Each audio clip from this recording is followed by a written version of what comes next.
gotta tell somebody. This is the best thing I've ever seen. Let's talk about that. You need this. Listen to this. Memorable and exciting. Well, then be less boring. I'm going to tell everyone. Wait here. Mighty remarkable, Big Daddy. Remarkable?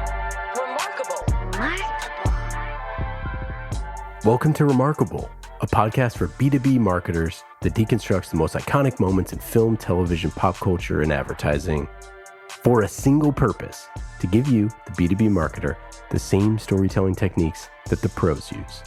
In each episode, you will learn techniques from Hollywood, Pixar, Marvel, and beyond, from Spielberg's hands to yours, bringing remarkable content ideas to you every single week. I'm Ian Faison, CEO of Caspian Studios. This is Remarkable. This week, we're talking about B2B marketing lessons from Diary of a Wimpy Kid with founder of Furmanov Marketing Consulting, Anna Furmanov. First of all, this is a journal, not a diary. Tomorrow is the first day of middle school. But luckily, I'm not alone in this middle school thing. I've got my best friend, Riley. Here's what you need to know. Watch where you sit on the first day of school. Don't use the bathroom on the second floor. And finally, don't get the cheese touch. Because if you do, you might as well be dead. Anna, how are you? I'm doing great. I never thought I would get on a podcast to talk about Diary of a Wimpy Kid, but here I am. But here you are. And I should also note that you're the incredible podcast host of Modern Startup Marketing. So not only can you hear Anna today, but you can hear Anna every week on her own podcast, which we'll link up in the show notes. Thank you. Yes. And if you want to binge on the show, you don't have to wait every week. You can just do it every day. That's right. Yeah. You can listen every day for the next 170 days. Many days. And that is my new 2024 plan. First 170 days.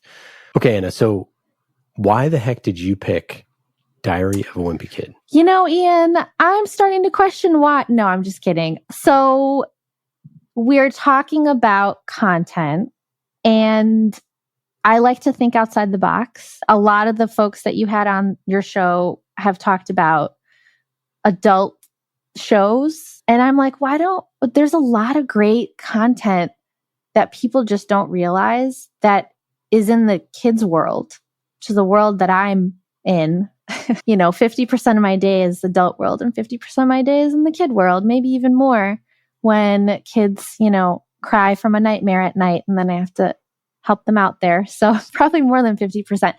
But I really actually, maybe it's been like a year, maybe more, but as my kids have gotten older, my son is in second grade and my daughter is in fourth grade. And I'm just seeing like the books that they bring home and I open it up and I start reading it. I'm like, this is actually good. Zoo-wee mama.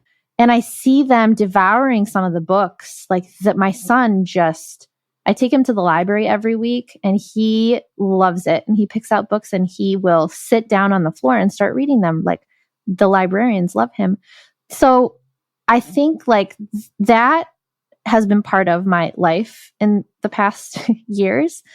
And Diary of a Wimpy Kid specifically because it's just so popular with kids. We don't have to talk about content as it relates to only adults because kids also consume a lot of content. And at first I was thinking, should we talk about slime videos on YouTube? And then I thought, I just don't have enough to say about this topic. So then the next logical choice was Diary of a Wimpy Kid. And there is, I think, enough to talk about there in terms of what is cool about it, why it's so binge-worthy for children, and how we can tie that back into startups and B2B content. I couldn't agree more. And we could have done slime videos or we could have done unboxing videos or any of the other weird things. And, we judge the little ones for some of their taste in content. But then, so much of us watch, ridiculous things. You get the video on your Instagram of someone putting like a new seal on their garage and you're like, I'll watch this for like 38 seconds. Yeah. Like they're just like sealing the floor of their garage with like a big wiper. Seriously. Also, cute animal videos, like how did that person get this animal into their house and their friends? Yes. Right? Like that is not a pet I would allow in my house, but somehow they're able to to do it and have a great time and nobody gets hurt.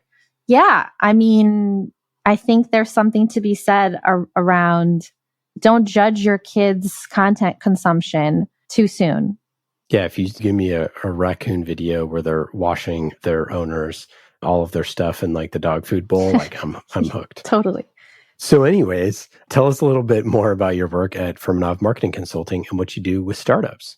Yes, I started it in 2020, right before the pandemic. Great choice. Great year. No, just kidding. It was a great choice. And I focus on early stage startups, typically seed funded, must be venture backed. And I help them with their marketing and growth efforts because usually they are technical founders. They are building the product. They, of course, are focused on the sales side of go-to-market strategy, but not the marketing side. And so I kind of help round that out. And I come in as a fractional head of marketing. And we work on all of the foundational stuff, voice of customer research, positioning, messaging, website, go-to-market strategy, content strategy, the stuff that I used to do when I was working full-time at Series A startups, but I found that there's a really big need for seed startups. Could not agree more. And I'm so glad that you're doing the work because they need it. They need the help and they just need someone who understands the fundamentals of marketing to come in and teach them. That's right. I'm glad you're appreciative of the work that I do, Ian. Well, we work with our fair share of not quite that early, but definitely post Series A. And, just convincing people that marketing is important and like where that fits into sales and marketing and how these all work together to drive revenue is super important. And honestly, the truth of the matter is any times that I've consulted with startups on their marketing strategy, you're actually really consulting on their entire revenue strategy because they fundamentally don't understand the difference between sales and marketing in most cases, and like what is sales and what is marketing. So most of the time you end up doing it all anyway. It's like, oh, sales enablement, sure. Like product marketing, sure. Outbound, great. Inbound, great. It's kind of everything. Kind of everything. And there's so much mixing over onto the sales side because there needs to be that alignment with like, okay, the marketing side, but how then do you tie that to pipeline and revenue? So impacting sales, you're absolutely right. I think a lot of early stage startups don't understand marketing and don't see how it's valuable as part of their go-to-market strategy. And so you're right, like the best clients that I have, they do see the value and I don't have to do the convincing and they've tried some things and they're like, this isn't as easy as I thought. Like I thought I could write, but that's not all you need to know with marketing, right? So yeah, it's been a really good journey. Meredith, what is Diary of a Wimpy Kid? So Diary of a Wimpy Kid is a children's book series about this boy named Greg Heffley.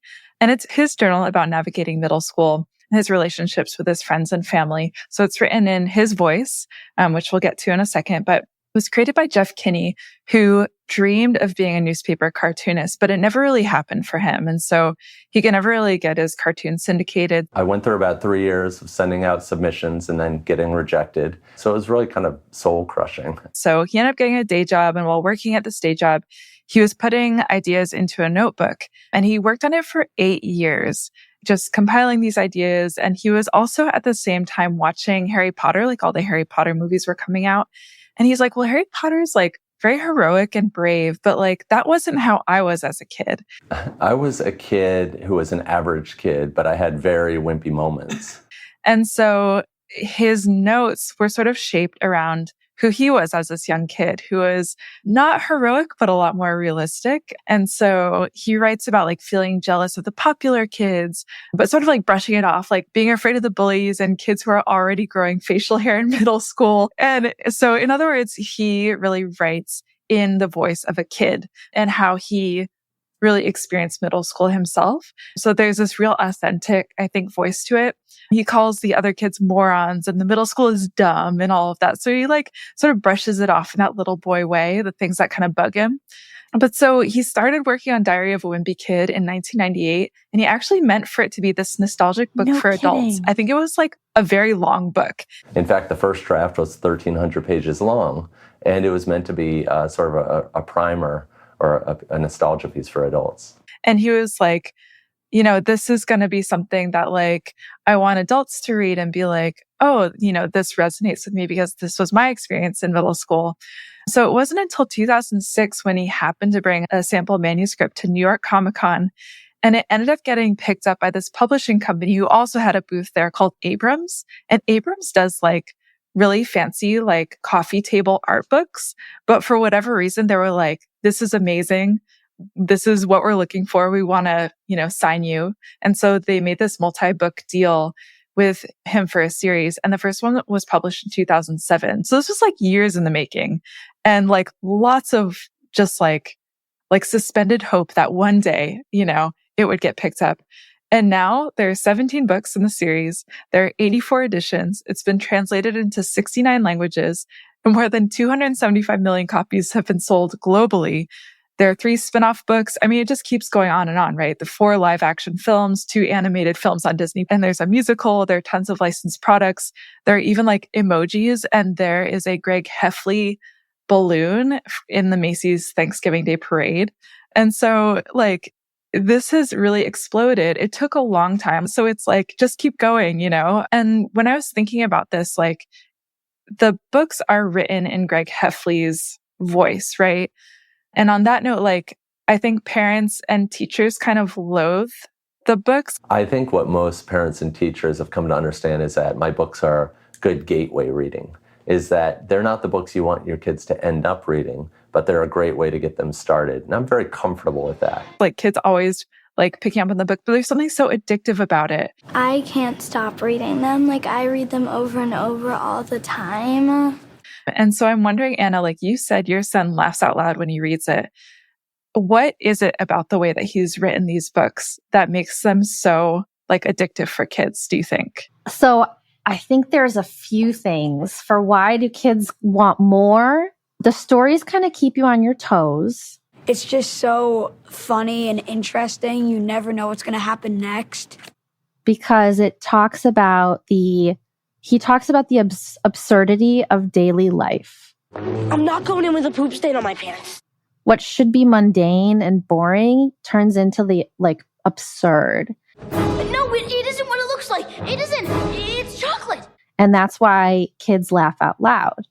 And so like, for example, I'm assuming a lot of people haven't read Diary of a Wimpy Kid because why would you? But they were having construction on the house. And yes, I did my research with my son last week. So anyway, there's a section where his dad wanted Greg to get his hands dirty.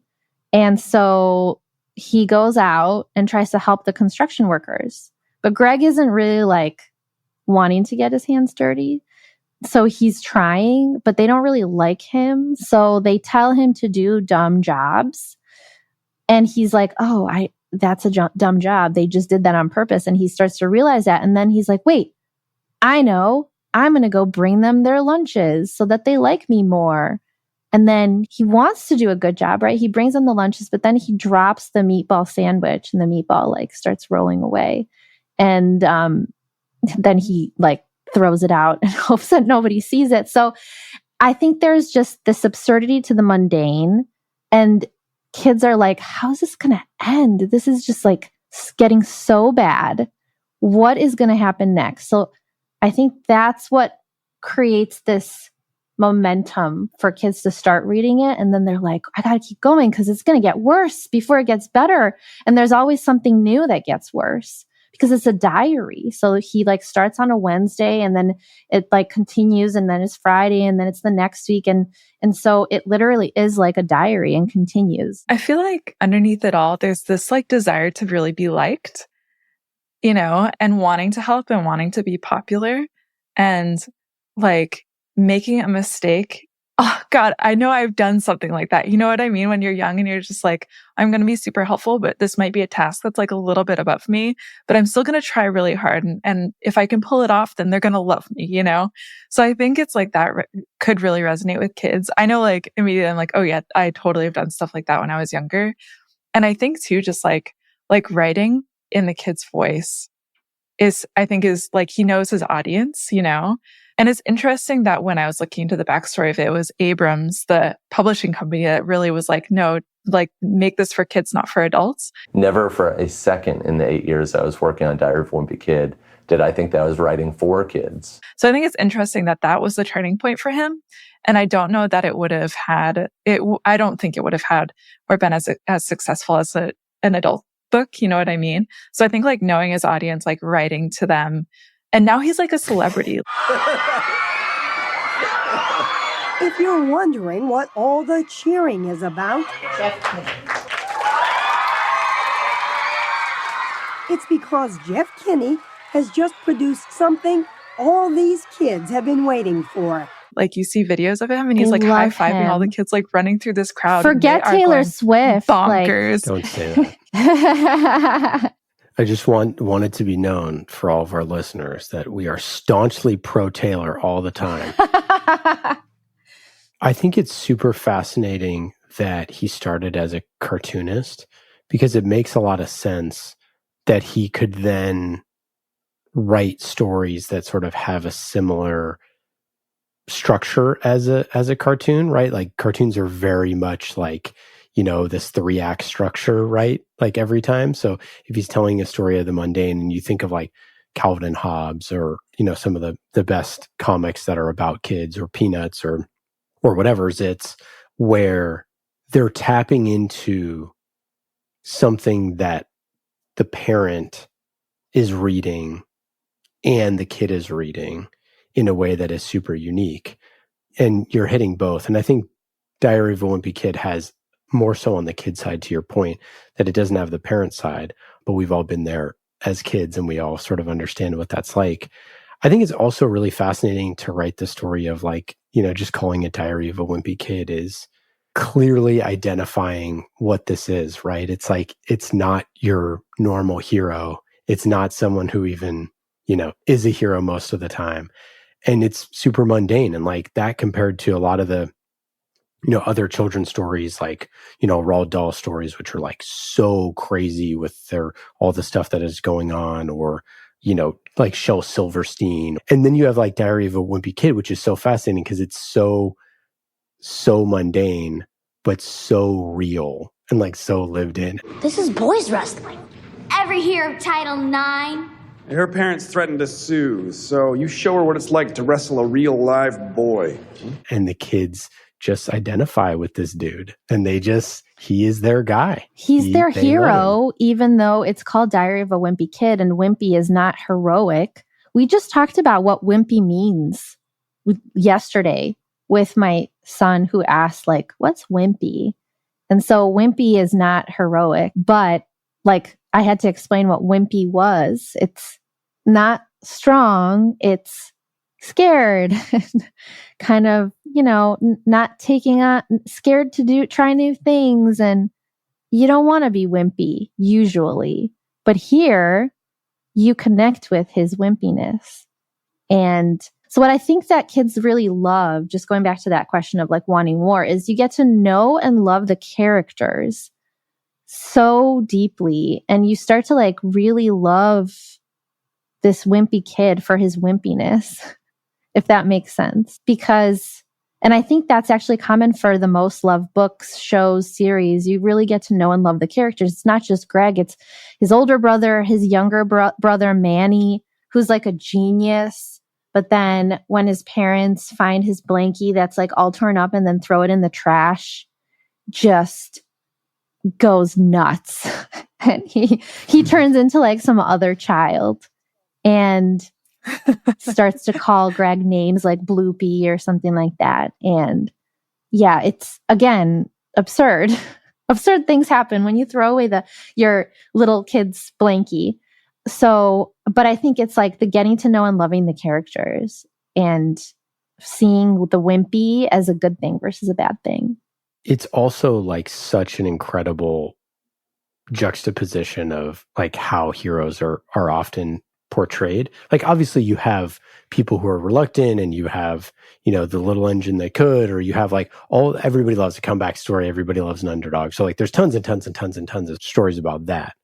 But those are told from an exterior perspective. They're not told by the wimpy person who's self-identifying themselves as a wimp, as someone who's scared. And we love those people. We love Goonies. We love, these characters that are scared of the dark, that, do need to bring a flashlight. Like we identify with those people, and kids identify with it most of all because they're afraid of those things, or they're, not the strongest kid in their class, or whatever it is. And, we'll get into the B2B lessons here in a second, but I think it's just so important that acknowledging, who you are and who you aren't is like how the story started, right? It's like the story started by being like, this is not Harry Potter who's brave, right?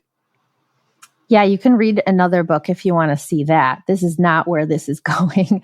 And I just want to bring in another example, just because I just love these different like diary entries. So Greg was on a falling ladder. He was outside of his house. He was on a ladder. The ladder was falling. His brother was supposed to be holding it, and he wasn't. He was inside doing something else, of course. And so the ladder is like about to topple over. And then before it does, he manages to climb onto the roof. And then he's like, well, I'm on the roof. And then he's there. He's like, I don't know what to do. So then, I don't know, minutes pass. He's like, I'm so hot. It must have been in the summer. He, of course, blows it out of proportion that he's so hot. He needs water, right? He finds a window and it's into the bathroom. His mom is showering in there. And so he quietly tries to get in, and he manages to do it. But then his foot gets stuck in the toilet, and he's just like and you see it because there's like the visual of it, and you're like, that is such an absurd situation. I hope my kids never get into it, but now if they read about it, they almost like, oh yeah, I know what to do. Right? So it's kind of almost developing like this, if this happens to you, here's the roadmap for how to get out of it. So, and the thing that makes me think of is like Mr. Bean or Mr. Magoo, or these like derpy, protagonists that just, it's always, one foot leads them into destruction, into a worse, out of the frying pan into the fire. And just like how much we love watching the train wreck is just really fun. So true. I forgot about Mr. Bean. He's balling. I don't know. He's probably collecting those checks. Yeah. He must be, because shout out Mr. Bean. Okay, so let's talk B2B marketing lessons. We'll do Mr. Bean on a separate episode. So what do you think marketers can take away from Diary of a Wimpy Kid, Anna? I think we can both learn some valuable lessons from this.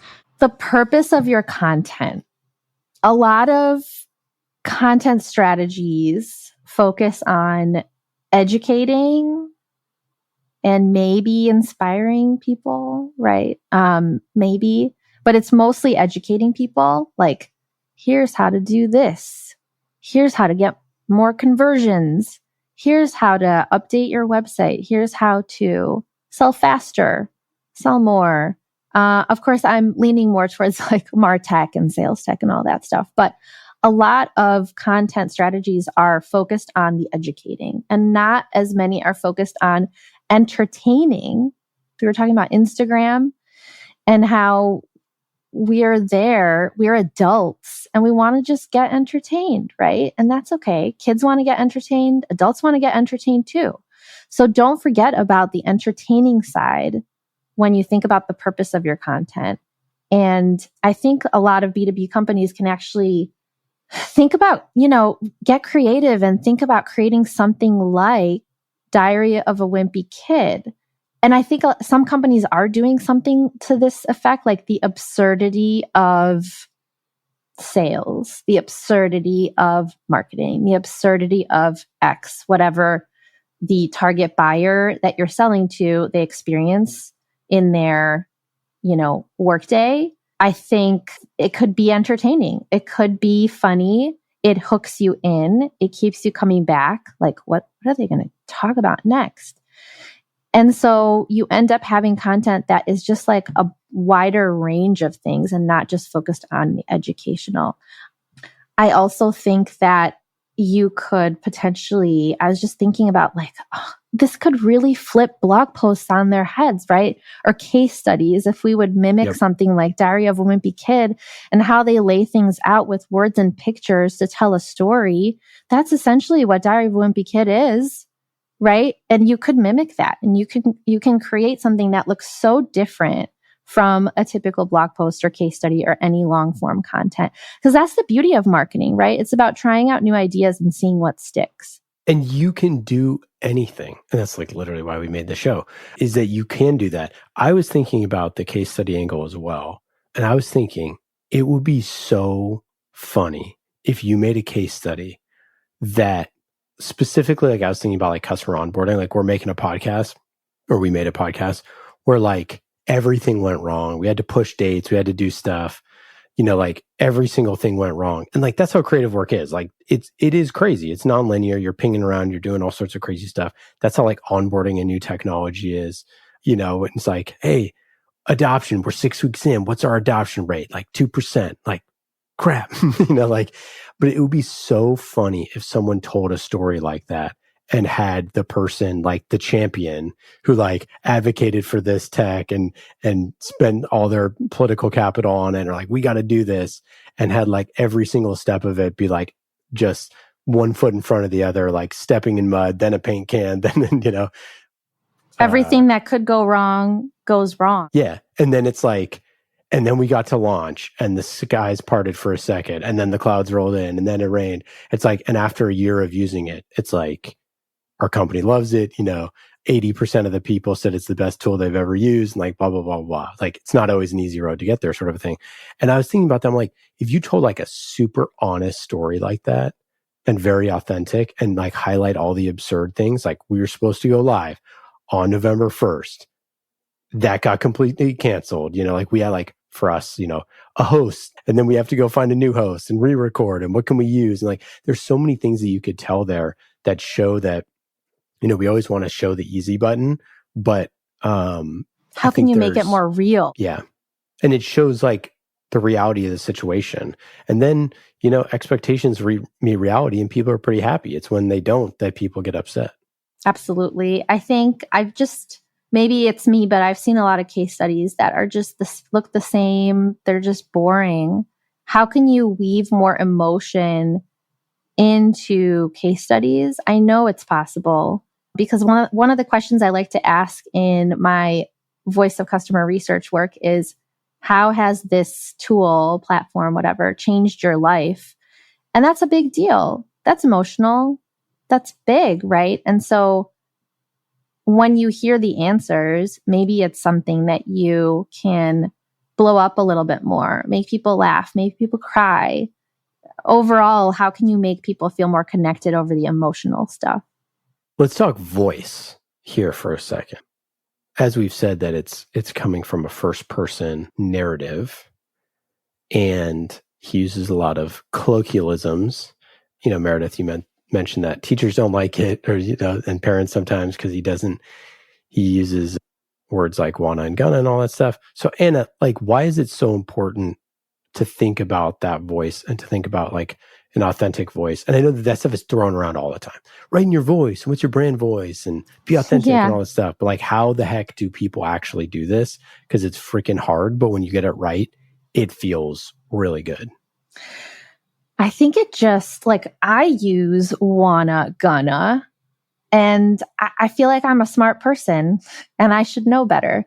I also want people to like know who I am and know that I am not this polished, you know everything, professional, super buttoned up. That's not the persona that I want to give off. Wait, you're not? No. Can you believe it? When I started my podcast, it was just Google Meets. And I was like, are there stuffed animals behind me? Oh gosh. All right, whatever. I'm just going to create this video clip. So, and I still have that. So that's just that's me, right? That's part of who I am. And I think there are very few people who are okay with that. There's one person that comes to mind that's on LinkedIn quite a bit, and people know him, and his name is Dave Gerhardt.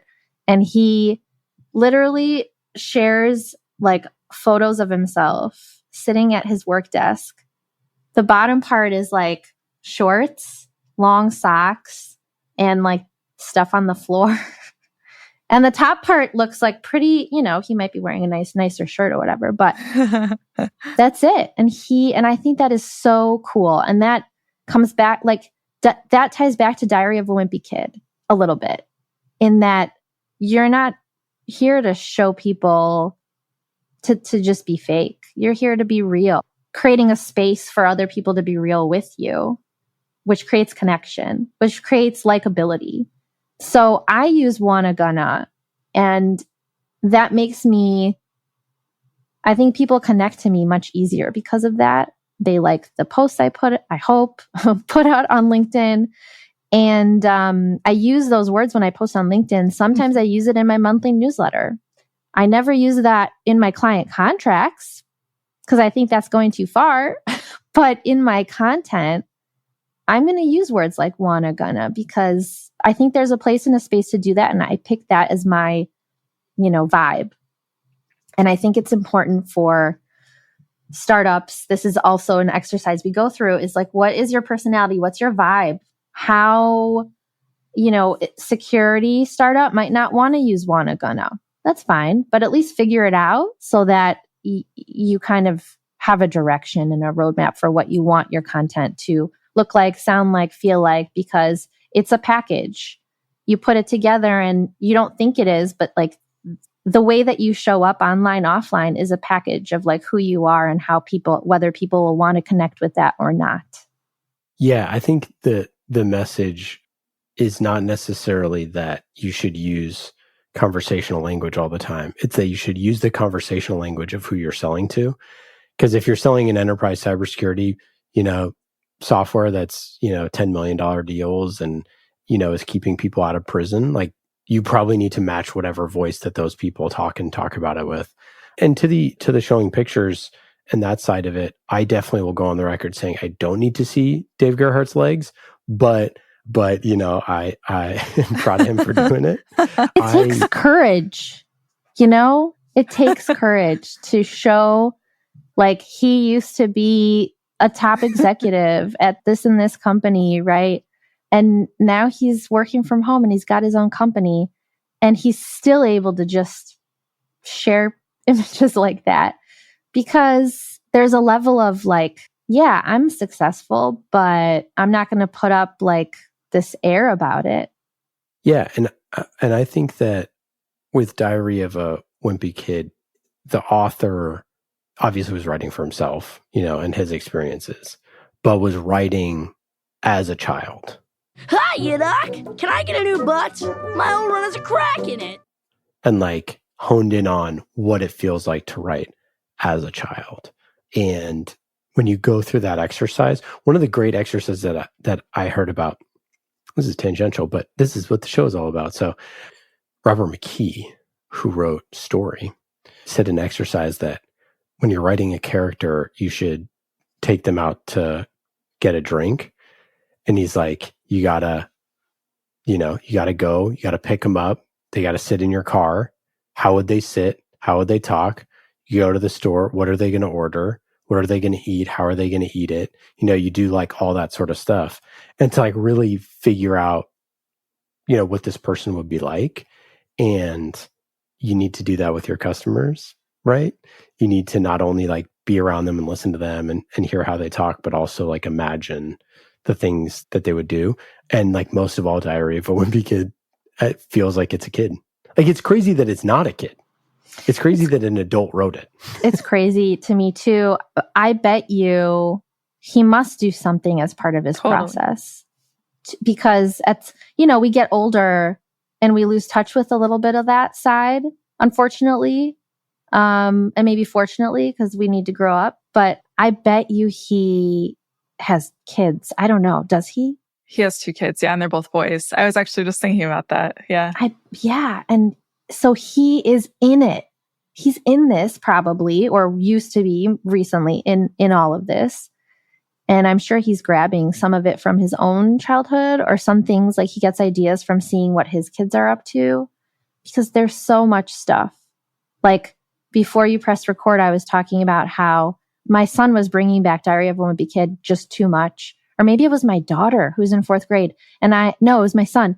And I told the teacher, I emailed her and said, can you find other books? Like, can you recommend other books? She thought it meant like, do not give him any more Diary of a Wimpy Kid. He came out that day after school with such a sad look on his face, tears about to stream down his face, saying, how could you do this? My teacher won't give me Diary of a Wimpy Kid. He was so upset because the teacher thought I said no more Diary of a Wimpy Kid, which I didn't. I said just like mix in some other ones. But when you live with children, you are in those moments. And I think it's easier to write about.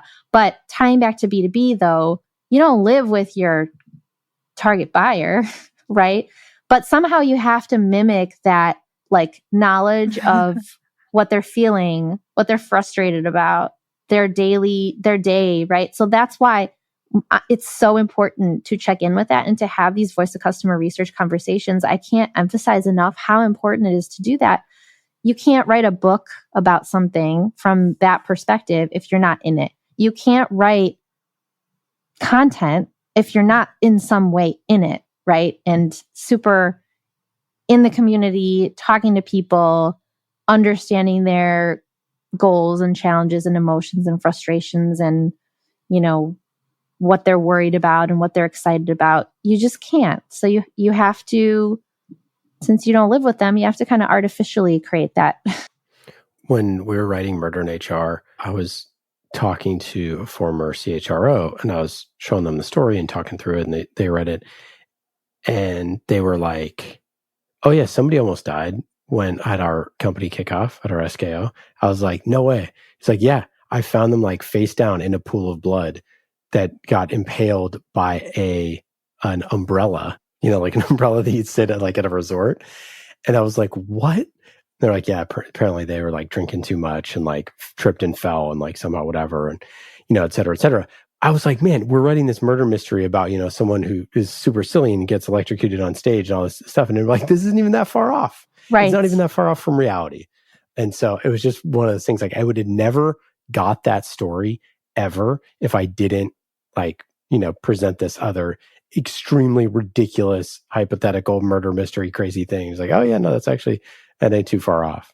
It's like stuff like that. You're like, man, to ask the right questions, like it's so hard to get to those stories. But when you do, you're like, you uncover like kernels of gold. And he's like, yeah, every single CHRO absolutely hates sales kickoff. It's the worst thing of the year is sales kickoff, because that's when everybody gets in trouble.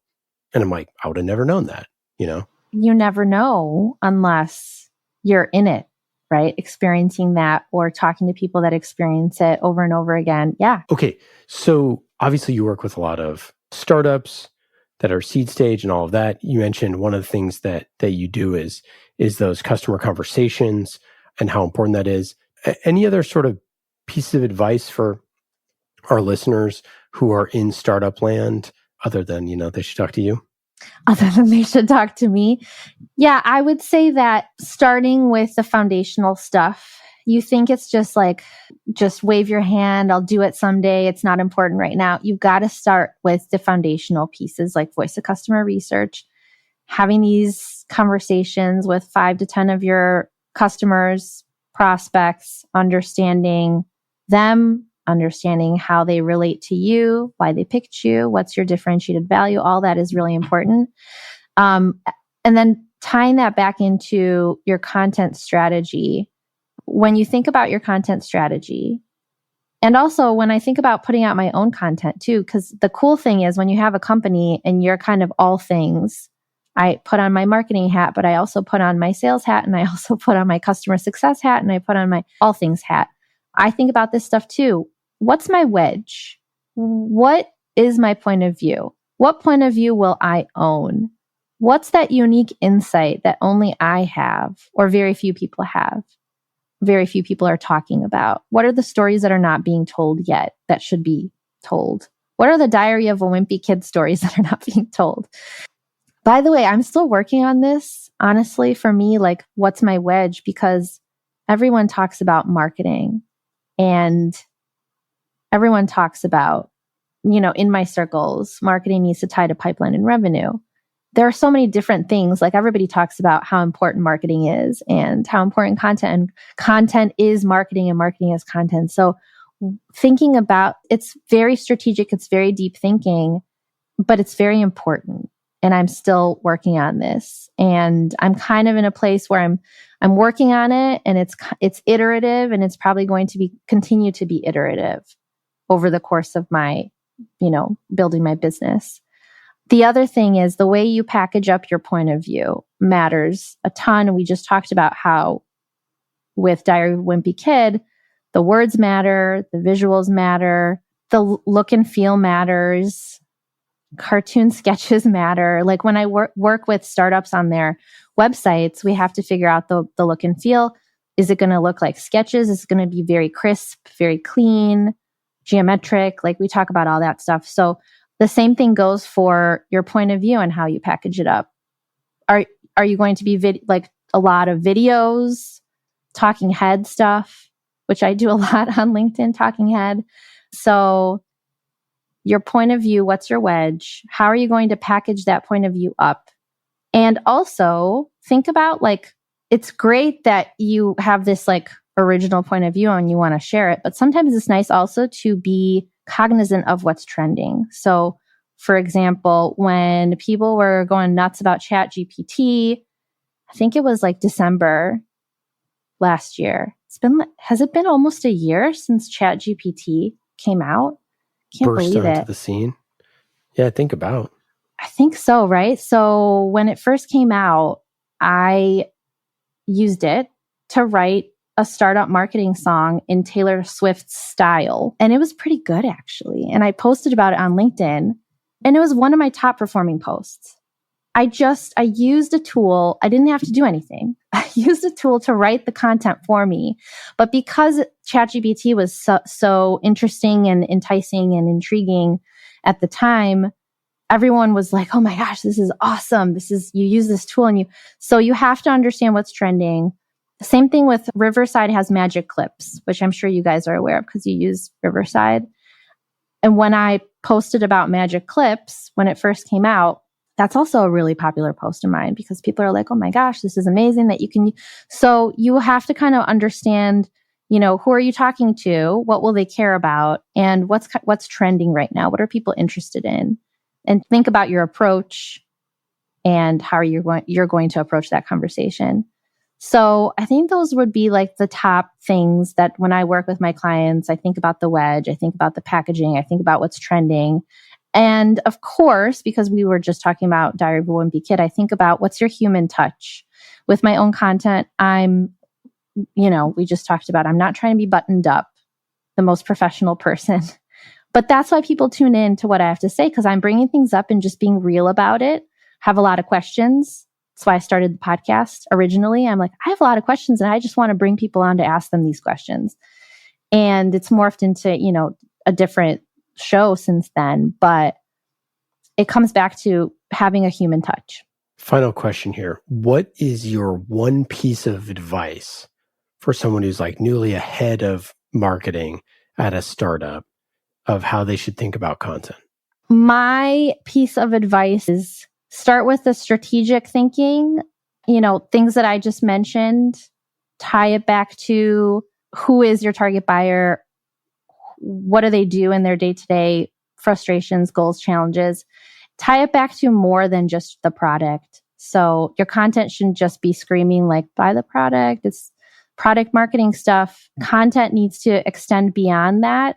And that's how you get people to be interested in what you have to say. Give people value. I mean, the things that you would expect, right? But on top of that, make sure that you figure out what is your unique wedge, what is your unique insight, and then you'll go further with your content. So the two things I recommend is getting really close to your target buyer and understanding things that go beyond your product that they will care about, and then figuring out what's your unique insight that'll make you kind of stand out and have this wedge as part of a larger ecosystem of companies that might sell similar products, but you have something new to say, new to bring to the table. I love it. And wonderful having you on the show. So great to chat with you. And our listeners, go check out her podcast, which you can get 170 plus episodes right at your fingertips. Modern Startup Marketing. Thanks again. Thank you. Don't call me. Don't come by my house. We're done. Well, that's it for today. I hope you got some good ideas for your B2B content. Thank you for listening to Remarkable. I'm Ian Faison, CEO of Caspian Studios. Remarkable is created by the team at Caspian Studios, B2B podcast as a service. Caspian also creates fiction series for B2B companies, so if you want a business thriller, you can learn more at caspianstudios.com. Hollywood-style storytelling for B2B. And in today's episode, you heard from myself, Ian Faison, and Meredith O'Neill, senior producer here at Caspian Studios. Remarkable was produced this week by Meredith O'Neill, mixed by Scott Goodrich, and our theme song is Solomon by Falak. Be remarkable and rise above the noise.